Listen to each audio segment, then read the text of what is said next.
That's where we start today with Democratic Senator Tim Kaine of Virginia, who has condemned forcefully today's move, calling it a reckless and illegal order, and citing specifically hurricane recovery efforts in his state and economic recovery projects that could be at risk. Senator, your reaction to what's happening and your latest intelligence about everything that is impacted. Nicole, I'll give you the intelligence because calls are coming in from around Virginia from child care centers that worry that their funding is being cut off to the center or to parents who need it to help their kids with child care, to universities that are doing medical research, who are, billing the research institutions like the NIH for the research they're doing, unsure whether they will get a reimbursement. I've got a nonprofit in Virginia that specializes in helping low-income people and seniors apply for Medicaid. Some of their staff are funded by a federal grant. They think those staffers will potentially lose their jobs. Veterans yesterday told me they had been unable to access the VA portal for even getting medical appointments at the VA. And I have a brand new VA clinic scheduled to open in Fredericksburg in February. The opening date is still scheduled, but they believe they're under a hiring freeze and can't hire the staff that they need to serve veterans in that population. This is all real-time worries coming in from Virginians.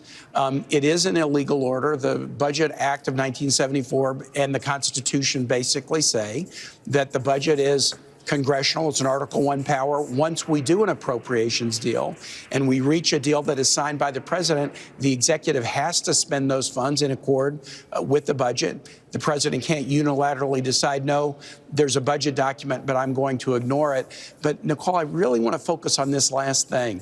What the president is doing is not only illegal, it's not only chaotic and damaging to Virginians, it's betraying a deep insecurity, and let me explain why. As you know, we're working on a budget deal right now. The Republicans kicked the budget to March 14. The president has 2 Republican houses. If he wants to cut the budget, he's got majorities in both houses. He could just work with them to do it the lawful way, reach a budget that matches the Trump priorities over the course of the next 6 weeks. The fact that he's not doing that he's using this illegal unilateral executive strategy means he doesn't have confidence that the Republican leadership in both houses will go along with the extremity of the actions that he's taking. That should tell us something. Well, it feels like that is a very plausible scenario. The other, if you've watched the Republicans lately, and I know you have, your committee, and you had to contend with the Hegseth nomination, maybe he's breaking the law because he can. How do you adapt to that circumstance? Well, you have to rely first on courts. There's a number of attorney generals and other organizations that are in the courts today challenging what the president has done. But we also need to, as citizens, speak out. Please call your member of Congress, call your senator. I've been giving out my office phone number all day to Virginians. Call your member of Congress and your senator, especially if they're Republicans, and tell them that the president should not be able to shut the portal for Medicaid applications, close off people's ability to get service at the VA, shut down funding for child care or medical research. If our Republican colleagues in Congress hear loud and clear from constituents that, hey, don't do this. They showed, for example, a couple weeks ago, the furor around nominating Matt Gaetz for the Attorney General was a bridge too far for them.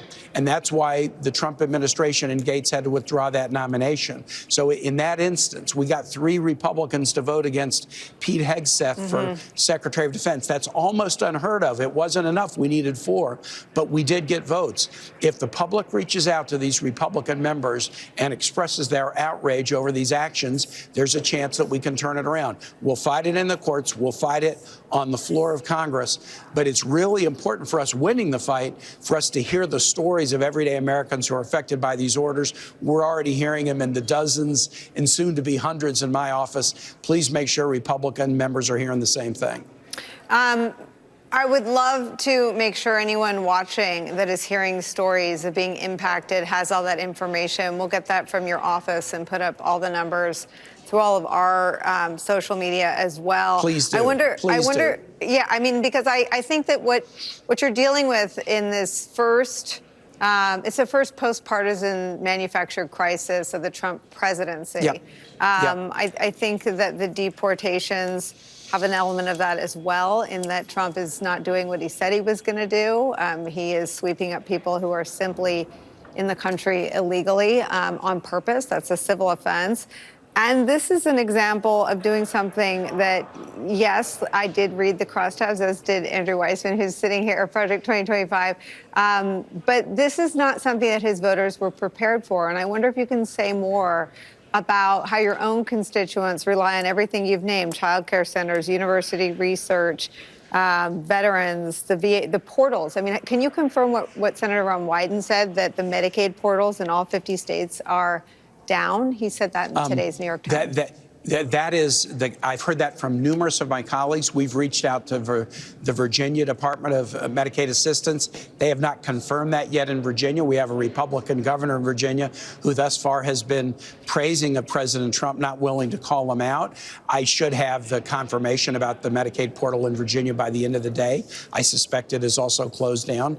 We need Republican governors standing with us. We need Republican mayors standing with us. But we especially need these members of Congress, because they're kind of blithely acting like, oh, it's temporary and it's not going to, they put out a word today, it's not going to affect people directly receiving services. Well, then why am I hearing about VA appointments that can't be scheduled? Why am I hearing about child care services that can't be provided? Why am I hearing about these direct services? So people sharing stories is really, really important, and we're not going to let this go. It's going to be a battle that will fight on the floor of the Senate as well as in the courts, and we're not going to rest till we get this turned around. But Nicole, you made a good point. It's not what the Trump voters expected. I mean, give you another example. Last week he announced an energy emergency because we want to be a great energy producer. Well, we are a great energy producer, but what Virginians are seeing is energy innovation projects in wind and solar and battery technology that were celebrated by our Republican governor and our legislative delegation a few months ago, now being called into question. Donald Trump's energy emergency so far is a job killer. It's unjustified. It's hurting the environment. It's a giveaway to big oil. So you have to watch not only what he says, but sometimes what he says he's doing, the underlying actions are doing the precise opposite. And we're going to have to tell that story again and again to the American people. Senator Tim Kaine, we will always welcome you back. We will Thanks, get Nicole. all the information we can out to your constituents and any citizen impacted by these firing freezes. Senator Tim Kaine, thank you for starting us off.